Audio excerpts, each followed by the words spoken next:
Okay. What's up, and welcome back to Talking Nutrition. Today's episode 83. I already tripped over my words, I had to redo it. What's up, Kristine? How are you? You're back Hey. finally. Yeah, I'm doing all right. Doing good. Just in a groove. Nice. So every Mm-hmm. time, every time we catch up, I was like, I'm just doing good, just working. Mm-hmm. Yeah, just working. Trying to think of anything else. Oh, I'm going to Georgia in 2 weeks to visit my the coach I hired, Christina.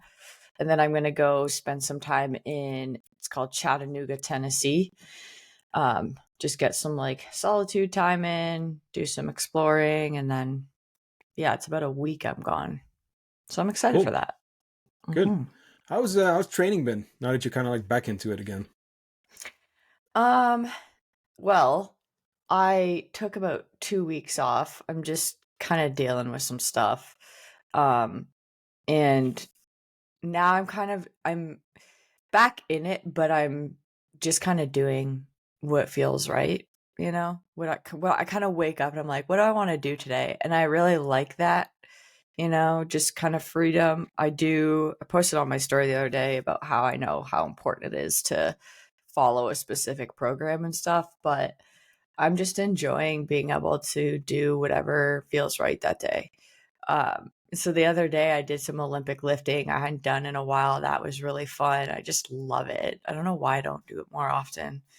Um, did some running yesterday. I've actually been doing hard work pays off sweat, which has been really cool. Like I really like that. It's 45 minutes every time. And it's like it's CrossFit-esque, but there's not any high technical movements or anything like that. And you're just moving and you really can go at your own pace. And so I've been enjoying that too. So it's been Nice one. good. Yeah. Cool.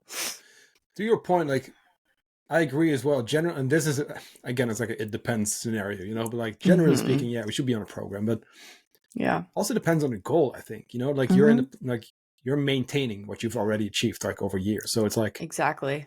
it's cool, right? If you Yep. would have like a specific goal, whether performance or like body composition, you'd be on a program, right? Yeah, and I do lift to make sure to maintain that muscle. Like I do make sure to get some resistance training in, but it's kind of just, once or twice or sometimes 3 times a week. But I'm maintaining where I'm at, so I'm happy with Yeah, that. Mhm. great. I mean, it's a good Yeah. place to be in. It's nice. Hmm. Cool. Yep.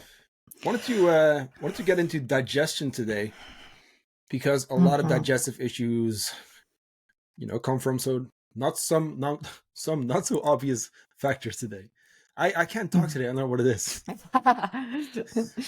Some issues come from some not so obvious factors, as you Yeah. mentioned in Yeah. your mini guide, which I Hmm. really like, which is a client resource, right? Yes. Yeah, I love that. Cool. Um, I think I want to point out that word before we get into it, like not so obvious. A lot of times, like we kind of like either don't know about these things, or it's kind of like, that's probably not it. But then a Hmm. lot of times it is, and it's all Yep. basic stuff, which is good news because usually we can do something about it. Yes, there's gut protocols and all that, and you know a whole bunch about that, way more than I do. But like that's kind of like almost like the last resort, if that makes sense. It's like, hey, let's Absolutely. first cover like lifestyle, nutrition, even some Mhm. supplementation, and then look into that because, hey, before you know it, you're on this crazy protocol while it might have just been sleep or something. Exactly. No, it's so true. It's so true. And I think too, I see it a lot with clients where, a lot of these reasons we're going to talk, they're popping up or their gut issues are popping up, or they're like, I was really bloated this week, or like XYZ was happening with my digestion. And it's because of these factors that they don't realize, right? And a lot of it comes down to stress, but we're going to go into detail about them. So, you want to start? We start. How should we do Yeah, this? go ahead. Let's start with the first one. I'll start with this one because this is You where have the all my experience. issues started. so, I mean, if you haven't listened, I've been on this health journey for a long time. with my gut and my hormones and just my health in general. And a lot of why I'm so passionate about talking about this stuff is because of that, in, you know, helping people not get to the point that I'm at, because it's something that, I mean, honestly, it's like I want to bring awareness around it, because the chronic stress can sometimes, what you're putting so much chronic stress on your body can last for, you know, years and years, like those effects essentially, right? Which is what happened to me. Um, and so mine came from a combination of over exercising and under eating. We've talked about it before, where like typically it's the under eating part, but there are two definitely like camps of people out there that like were under exercising, and then there's people who are over exercising. Like that is happening for sure. Um, so over exercising, I mean, not even over exercising, exercise in general is a stressor to the system. So we can't ever forget that. Um, in the appropriate amount, it can be beneficial, as we know, right? It can be very beneficial, especially too from like a mental health standpoint, but we always have to keep in mind it's still a stressor to the body. But when we're over exercising, that really puts ourselves in a state of chronic stress. There's a difference between acute stress from a workout and chronic stress from overdoing it for a long period of time. And so chronic stress will slow down digestion. It can affect our gut lining and lead to things like leaky gut, where things are getting into our bloodstream. And that's when you start to, you know, have these food sensitivities pop up and whatnot. So overdoing it can cause gut issues, digestive issues. Um, you can see things like it happen acutely, like I said, or you can start to see these chronic issues pop up. Like, are you chronically bloated because you're so stressed and now digestion is slowing down, right? When you're chronically stressed, like the body doesn't prioritize digestion. Your blood flow is going to your extremities, right? It's not worrying about, oh, I need to digest this food. So that food is going to sit in the system. So that can come from over exercising. And also, like, I don't think this is where a lot of people are at, honestly. But again, there are some people that are in kind of the extreme, right? Where they think they need to be doing everything. And overdoing your step count can also become a stressor on the body. I think that really is hard to get to, unless someone has a lot of other stressors happening in their body or in their life. If you're getting like 20 to 25,000 steps a day, and then you also have all these other stressors happening, and then you're also over exercising, like that can play into it too. So very hard to get to, I would say, from the step part, but the over exercising is something that we see a lot, and this is why we see athletes have a lot of gut issues pop up, is because of, you know, this type of thing. So yes, over exercising can contribute or make your gut issues worse. Yeah, I've seen that a lot in CrossFit space, you know. Mm-hmm. And I recently actually got a bunch of CrossFitters join us, and there's definitely a few where we started and their exercise was 6-7 times a week.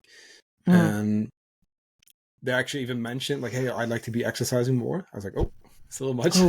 But then also the food diary came back like way low. In one case like 1100, in one case below 1000 for, you know, most of the day. So I was like, this is something we really got to fix ASAP kind of. Yeah, that's it's that combination, I think, and this is maybe just in general, but like the over exercising. I mean, like we know, yes, technically over exercising, right? It's really hard to do. Usually it's under recovering, but it's mostly that ratio, right? What's coming in for food, like how much are you actually recovering? How much are you doing? Because again, like if you're barely eating enough, even just for maintenance, doing even five times a week, like that can be a lot if you're way under eating. Yes. And I do get it, because a lot of times we get into this health and fitness journey because we want to like improve our health, and we know, hey, exercise is good for us, steps are good for us. But yeah, like we can also overdo it, like, and especially too, like I feel like maybe this is something where now there's also perceived stress because we feel like we need to be doing all these steps and workouts, but now we don't Yes. have time to do other things like meal prep, work, I don't know, like whatever. Yes. So now we're even more stressed, you know? Exactly. Next one, sleep, right? Oh yeah. This is a big one. Also there. I will say we usually start with like hydration and fiber, and then we look at these two, basically, before anything else, you know? But yeah, sleep is also a very, very big one. And that's, like I said, it's one of the first things we look at as well. One of those things that also causes, you know, poor digestion. Once again, a disrupted circadian rhythm, meaning like we're not, you know, consistent with our schedule, as well as sleep deprivation. Once again, massive forms of stress. So it all kind of goes hand in hand. It plays into each other, you know. And if we want to perform and like function the way we should be functioning, sleep is so huge, and sleep is so underrated. Like I saw someone post a story about this yesterday too. But it's like we look at so many different things, right? But a lot of times, like it's just like if you could just get 30, 60 minutes of sleep extra in, like it's going to make such a difference.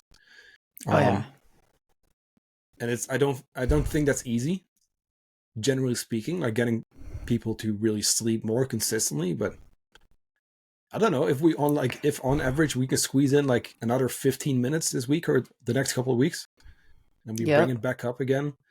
That would be huge, because we need that rest.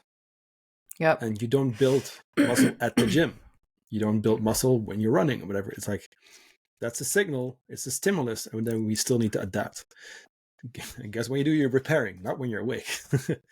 Or at least for the most part, you know, when you're sleeping. So yep. Yeah. Like I always tell clients, like sleep deprivation is really, I have it written here, is really like the ultimate stressor on the system, because it affects everything. And people will notice, like I notice myself, if I have even like one night of poor sleep, my digestion is affected. I'm bloated.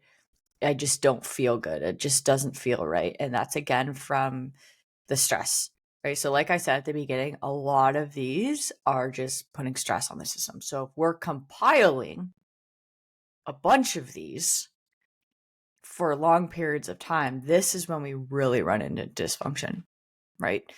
But sleep is definitely at the top of that list. You cannot underestimate sleep, because that's where a lot of our repairing is happening. This is one that a lot of people don't think about, and it's eating in a stress state. Mental stress can and will impact digestion just as much as physical stress. And so say you're driving and eating, same type of thing, like that still can affect digestion. In order to digest our food, we have to be in a parasympathetic state, which is quite literally called rest and digest, right? There's a reason for that. Where the sympathetic is fight or flight, where we are not focusing on digestion. So if we are multitasking, driving, reading emails, or if there's like anything in our environment stressing us out, it will activate that fight or flight and can hinder digestion, you know, in the moment. You can even notice it, you know, later on down the road. But one practice that I do, not all the time, I'm not perfect. I have definitely been incorporating this a lot more. And I talk about this with clients, is before you sit down to, like, before you jump into eating your food, just take 3 big, deep breaths if you can. Even if like you're in the car, you know, I understand that it's not going to be this perfect sit down meal all the time. People are crazy busy. But even if we can do this, like, say you're never sitting down and breathing before your meals, can we just do it like once or twice a week, right? And like start adding that in. Because those breaths, that breathing is going to tap you into that parasympathetic state. And now, okay, we're in a better state to actually digest our food. If we can't digest our food, it's going to sit in the stomach and it's going to then cause bloating, right? Like this, we see bloating in a lot of these issues. I mean, there's other symptoms as well, but um that parasympathetic state, breathing before you eat, is super, super helpful. Yeah. I think something to add there as well, which is also going to play into digestion, is actually chewing your food. Is that on here? I'm not sure. No, Let me see. I don't think so. But yeah, that popped into my head. Yeah, chewing. Yeah. That's a huge one people Yeah, aren't you should doing. add that one. But Yeah. hey, I'm super guilty of this one. I'm very guilty. Same. I'm like, I have my time blocks. I have my Google Calendar. My life is in Google Calendar. But sometimes I'm like, let me finish up, a couple of things here for work, and then it's like, well, I have 10 minutes left in my scheduled break. You know what? Let me get something real quick. And I do the power shuffle method, and it's just not great for digestion. You're not chewing your food. You're not breaking it down. Digestion begins in your mouth, right? That's where you start processing that food. Well, if you chew. So, yeah. And again, guilt is charged, right? This is something I need to consistently remind myself of too. But yeah, like, first of all, like you said, slow down. But then also during your meal, and kind of future pacing here for the holidays, this is one tactic we talk about a lot with our clients. It's like when you have that family dinner and we're just trying to follow our hunger or satiety cues, just eat slowly, don't rush, put your fork down, try to pace yourself to like the slowest person at the table, like those little things. It sounds silly sometimes almost, you know what I mean? And like, we know we're supposed to chew our food, but a lot of times I feel like that's also something that gets easily overlooked. Big time. 100%. Yeah, like I used to, for a period of time, like what you can do to compare how you're chewing versus how you actually should chew is you should technically be chewing at least like 30 chews each bite. So actually count that and see, and you're like, oh my gosh, like it needs to, you want your food to be a paste essentially. You have to think, I mean, it's common sense. If you're eating it, if something's in your stomach and it's in a big chunk like this versus it's in a paste, it's going to break down a lot easier, right? So yeah, it's 25 to 30 chews. It's a lot. which is even a good one, which plays into the next one. So this is a nice bridge, because you mentioned morning routine or lack thereof. If you're rushing out the door, right? And I know a lot of people listening, hey, we're busy. I don't have any time in the morning. I feel you. Yes, we are busy. But being rushed in the morning, I think at the end of the day is up to you. It's because of when we go to, or I'm going to use myself as an example. If I am rushed in the morning for whatever reason, and I'm stressing in the morning, that's my fault. And no one else's, nothing else's. That means that either I should have gone to bed earlier. And again, I know this is always easier said than done. And I don't know, or I don't want to assume people's busy lives and stuff here. So I'm speaking to myself here. But that means, hey, I could have gone to bed earlier. I could have gotten up 10 minutes earlier to maybe not rush, right? To maybe have some sort of routine. I've gone in and out of routines when I read the 5 a.m. Club, which I do like as a book in general, but I took it too far, which most people tend to do with those kind of things. It's like that full hour ritual, Yeah, it doesn't need to be that. Doesn't need to be that. I've gone from that to a 10-minute thing. These days, I make coffee, I get started right away, and then I have a little bit of a little routine after my breakfast, which is a few hours later. So I always recommend people to play around with that. But if we are rushed, let's maybe do something about that so that we don't have to feel rushed. Maybe make your breakfast in the evening, right? Get up 5 to 10 minutes earlier. But again, like that morning rush, I think can be avoided in many, many cases. And like yourself, if you're not giving yourself some time to poop in the morning, right? And if you're already stressed there, like that's the best way to kind of like start your day, you know, is get up 5 to 10 minutes earlier, even if that's it. Have some time for yourself. Even like I know people that have kids and I'm like, well, I get it because I have 3 kids here a lot. And I'm getting up earlier than them and I'm doing I don't really have like, I don't do this and that and that. I just get up and I ease in. I put like mood lights on and I ease in and it's like 5-10 minute thing. Like it's nothing crazy, but it's starting my day calm. Right. And again, we want that morning bowel movement. If we're constantly stressed and frantic in the morning, more than likely that's not going to happen. So yeah. I actually have a little tip to add here, which was a big one for me. Do you have an iPhone or no? Yeah, right? Yeah. So the iPhone alarm clock is insane. It fucking gives you a heart attack. It's the worst.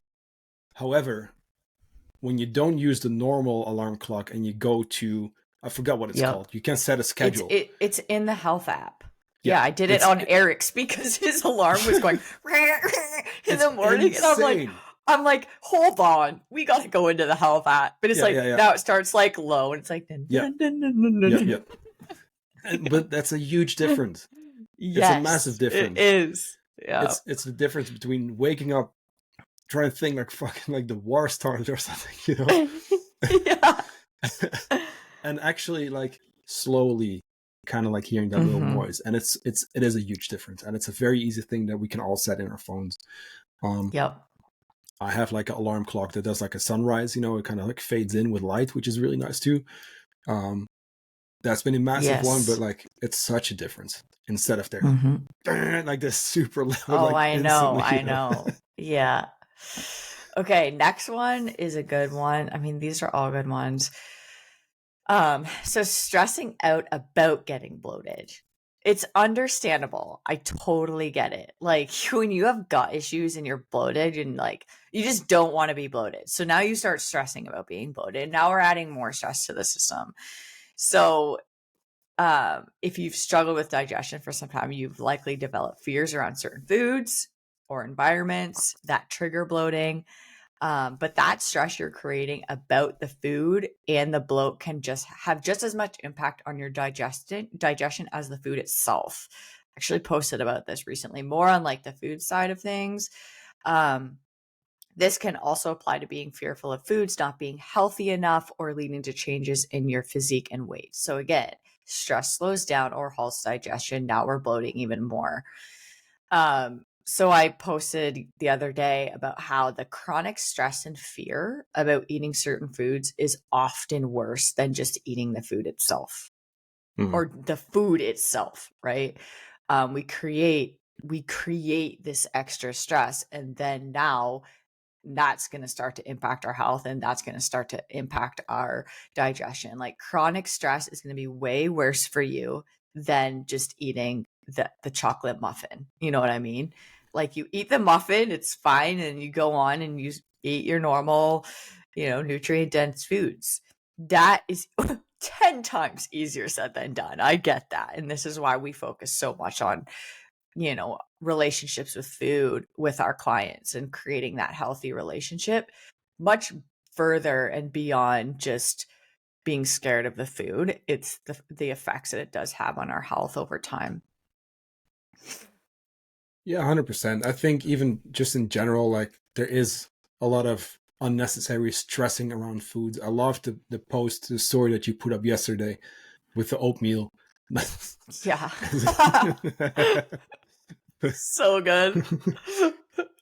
Let's get started about that guy. But generally speaking though, like there's a lot of that, right? You see it's like that type of like Instagram post where you see someone in the supermarket in front of like the artificial sweeteners, whatever it is. And, yeah. We've all seen those, so I don't have to get into that. But it's like so much fear mongering around that. and then it's oatmeal, and then it's this and that, and it's like, well, okay, I guess I'm eating nothing because everything yeah, is terrible for me. yeah, and like Yeah. people taking like studies out of context, and Mm-hmm. want to get into the Totally. next one too, the undereating and the chronic dieting Yeah, stuff. yeah. I was gonna say, can I take this one? Yeah, go ahead. Yeah, So this is a huge one. Huge, huge, huge, which people don't realize either, whether it's under eating, not on purpose, right? Or if it's chronic dieting and we're just dieting all the time. So this can affect digestion in various ways. Again, chronic under eating or chronic dieting places stress on the body, and that stress will slow down the digestive process. Another big one here is chronic dieting or chronic under eating can lead to low stomach acid, low bile, and low enzyme production, which are all play into the breakdown and absorption of our food. So if we have low levels of these processes, our food is going to sit in our stomach and it's going to cause issues.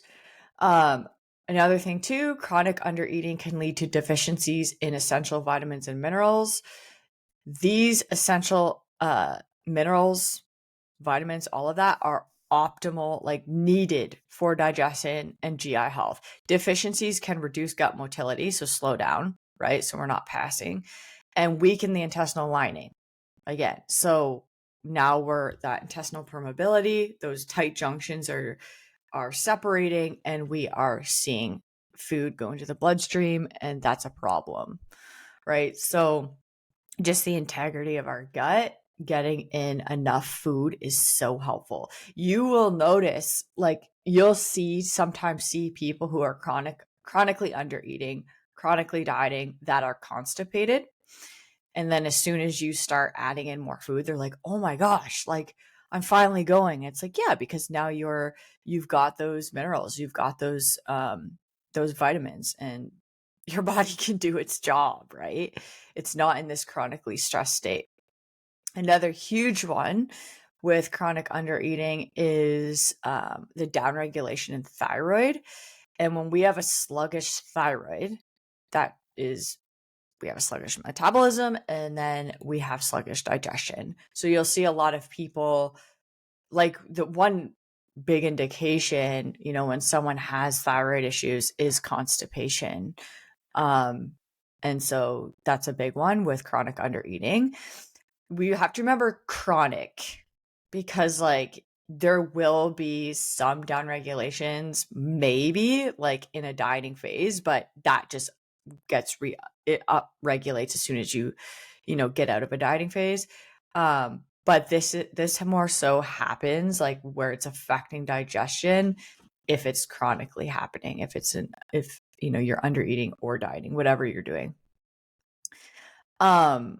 Another thing too is chronic dieting tends to lead people to volume eat to control hunger, which is a good thing, but it can go too far essentially. And then so eating too high volume, high fiber, and even those macrophage foods can be tough on the gut. Which people, so for example, like those like high fiber, low carb, like yeah, tortillas, like things like that. The gut has a harder time breaking down, and that can, affect the gut, cause bloating. I see that a lot actually. When I'm like trying to get clients to increase their fiber, like I say, okay, we want most of this coming from whole sources of food because then we're yeah, also getting the micronutrients.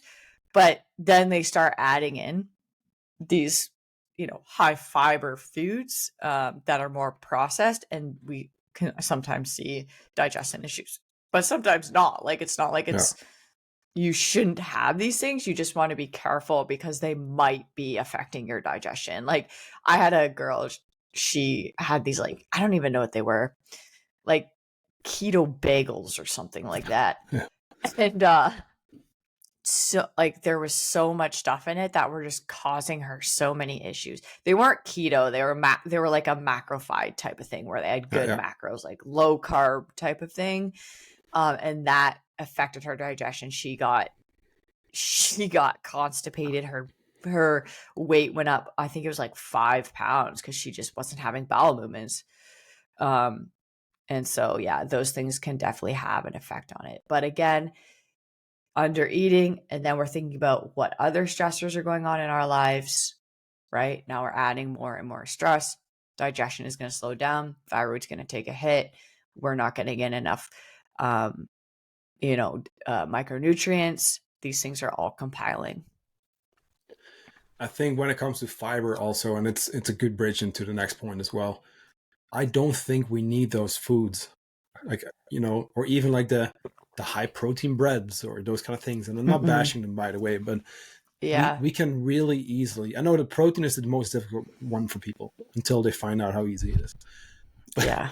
but like, and we see that with like 99% of the people, but it's also with like, we can very easily get a meal with a bunch of protein in without getting a high protein food, right? We can very easily hit our fiber without actually even focusing on that actual fiber count, unless we really notice, hey, now we need to start paying attention to it. Because we have those guidelines. We eat, a couple servings of fruit and veggies per day. We include the whole grains, the whole grain products. A lot of times you just get to that number if you eat some of those foods that are a little higher. Maybe some berries. Raspberries are great. Oats are great. Anytime we have people struggle with, fiber, it's like, hey, let's add some chia or flax seeds. Yeah. Like, as much as I don't like using the word hack, like, that's an actual hack. Like, that's super high fiber, and then you'll see, like, if you eat those kind of foods, you don't really need to like have the fiber supplement or the fiber tortillas and stuff. Right. Again, not saying that you shouldn't have them, but the next point is vegetables. Also there, you can overdo it, just how you can overdo exercise. There's a sweet spot. And I've seen very few people go too high, but you can have too much fiber. Yes. It's trying to find that just right amount. It is more like a range. It's not going to be one number. And here's the thing too, is going to be individual. Some people do great with higher fiber. Some people not as good. Which also goes into just how your digestion, like going to the bathroom, is personal too, which is one thing that just came up in my head, and I have to mention this because we're talking about pooping here. It's like, there's not like one set number that's normal that you're supposed to be going. Like, it's like anywhere between 3 times a day and 3 times per week. And that's the range that's considered like good, So I don't know about 3 times a week. Only pooping 3 times a week? I would say that's very much on the low end. And I would definitely say, like, let's see if we can get that higher. But I've read that being like the range kind of. I do agree though, right? Because that would be very few. If we can go every day, great, awesome. But also there, right? We need to look at that as well. And maybe if you listen to a podcast like this one and see, hear like, okay, 3 times a day or a couple times a week, like, it's, how do you say this? It can be difficult to find out, I will say, right?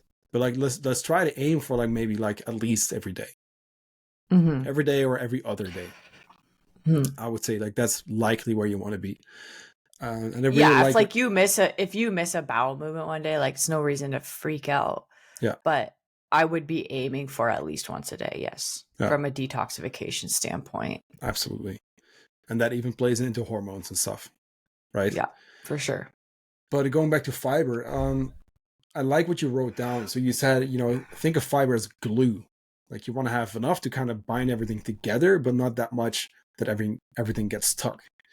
And I know these days, especially, there's a lot of like raw vegetables and those kind of things. And yes, you need to eat your veggies, but especially if we're thinking something like broccoli or something, like, you want to actually cook your veggies. Way easier to digest. Yeah. And even there, just like, yeah, but cooking your veggies is going to, remove all the nutrients and then you might as well not have them. Like, no. That's not stuff you need to stress about. No. That's really like splitting hairs and, Mm-hmm. like I'm happy that you're eating Exactly. vegetables, Exactly. But I feel like we do need to break down the fiber and that's more difficult. Yes. And Yeah, like cooking helps. if you find that you're eating a lot of raw veggies and you have digestive issues pop up, it could definitely be that your body's just having a hard time breaking them down. What are your thoughts on splitting this up? Because we still have a few. Do you want to keep going or Yeah, we can split it wait? up. That's cool. How I many do like we have the left? shorter episodes anyway. So Yeah, so we have still 4 more that we could do on another yeah, episode. we can do a part 2. Okay, yeah, let's do that. Yeah. I feel like because it's a lot. We've talked on a lot. Yeah. No, for sure. And I think it's better because then also next time we have a little bit more time to kind of like dive into little details and side notes and whatever. Yeah, totally. Yeah, absolutely. Let's do that. And I do also All have a right. meeting coming up, so that kind of works out. So, Perfect. do you have anything else to Okay. share for this week? No, I think I'm good. Cool. Awesome. So to our listeners, thanks again for listening. Make sure to drop us a quick review if you wouldn't mind doing so. And then we will follow up with a part 2 pretty soon. I'll let you know when. I'll see. But we'll plan our second session soon, Kristine. Yep. Talk to you later.